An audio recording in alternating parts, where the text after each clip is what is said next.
रात के पिछले पहर रात के पिछले पहर अचानक मुझे ख्याल आया कि एक लम्हे के लिए मान लेता हूं,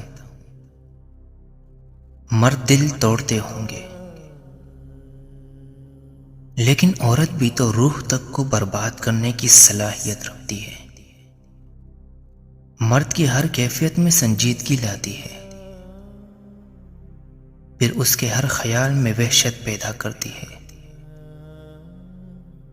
उसकी हर खुशी पर आंसू मुसल्लत कर देती है, उससे जीने की आजादी छीन लेती है,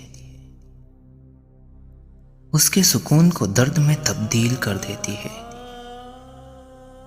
मर्द को उसकी जात तक से बेजार कर देती है,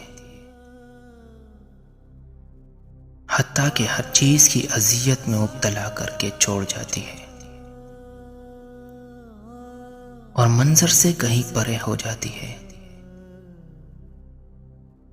फिर आखिर मर्द को ही क्यों निशाना बनाया जाता है,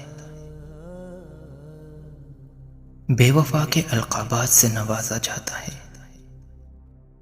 आखिर क्यों?